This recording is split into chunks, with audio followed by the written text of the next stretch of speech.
Good morning, children. In the last period we saw about multiplication of integers. Today we are going to study about the properties. Properties of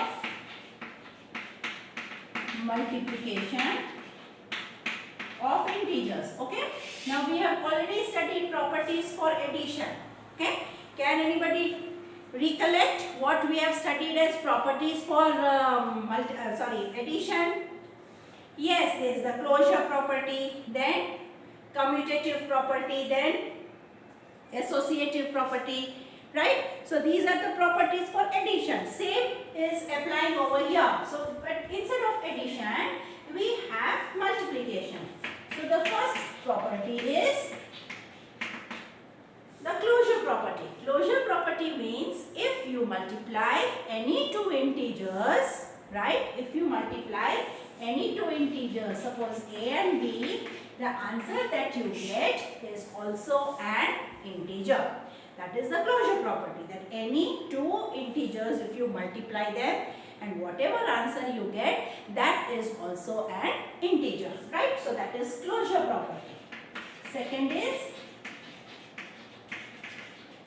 commutative property. Commutative property means, yes, a multiplied by b is equal to b multiplied by a. Means if you reverse the order, right? If you reverse the order of the integers, then the answer will remain the same. We will do the examples. First, we will just discuss the properties, right? Third property is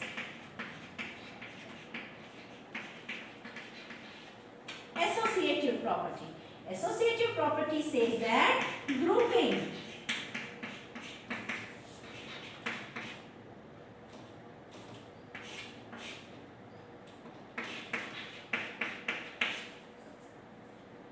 Right? This is the grouping, that first you multiply A and B and then C, or first multiply B and C and then by A, your answer remains the same. Grouping does not change the value, right? So that is associative property. Let us take examples now. Now examples, that is first is closure property. Okay, just give me example of any two integers. Yes. One is, okay, minus 3. Okay. Multiply by, suppose 5. Yes. So minus 3 multiplied by 5. So 3 5s are 15. Answer is minus 15. Is minus 15 an integer? Yes. So closure property, that integer multiplied by integer, answer is an integer. That is a multiplied by b. Whatever answer you get is also an integer, right? Similarly, commutative. Suppose if I do minus 3 multiplied by 5. What answer do I get? Minus 3 multiplied by minus 3 multiplied by 5. I get the answer as minus 15. Suppose if I reverse the order, 5 multiplied by minus 3.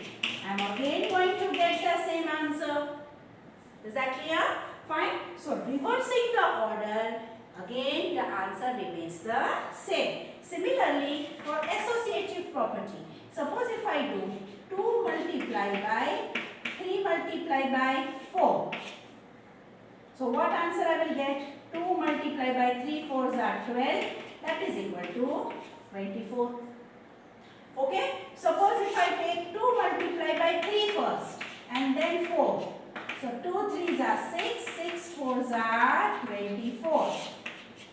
Again the answer is same. So associative property, by even grouping it the way we did here, the answer does not change. Is that clear?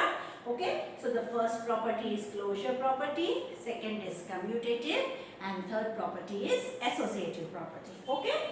Then the next is distributive property. Right? Distributive property of multiplication. So what is distributive property? I explained to you what is the meaning of distribution.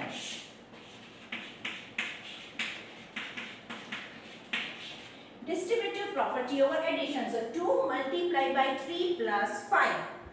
Okay, so this 2 will get distributed. So that will give me 2 multiplied by 3 plus 2 multiplied by 5. This 2 will get multiplied with this 3, then a plus sign in between, and then 2 will get multiplied with this 5. Is that clear? Okay, so this is distributive property over addition. Fine. Okay, then the next one is multiplication by 0. Everybody knows what is multiplication by 0.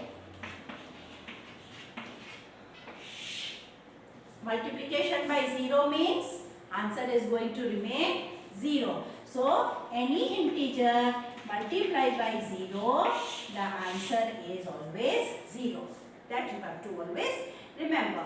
And the next one is multiplicative identity, which you have already studied earlier. Multiplicative identity, that is 1. Multiplicative identity means whenever you multiply any number, any integer by 1, the answer is going to remain that integer itself. So 1 is called the multiplicative identity. Okay children? Fine. So we studied about the properties for multiplication. That was the first is the closure property, which says that when you multiply any two integers, answer is an integer. Second is commutative property, which says that when you reverse the order of two integers, the answer remains the same. Third one is associative property, which says that when grouping of three numbers is done, or change the order of grouping is done, changing is done, then also answer remains the same. Distributive property means distribution of multiplication over addition, means the number which is multiplied, it gets distributed on both the numbers which are added. Then it's multiplication by 0, that is whenever any number is multiplied by 0, the answer is 0. And the multiplicative identity is when you multiply any number with 1, the answer is the number or the integer itself. So 1 is the multiplicative identity. Okay. So please children go through these properties. In the next period we will continue further. Okay. Thank you. Have a nice day.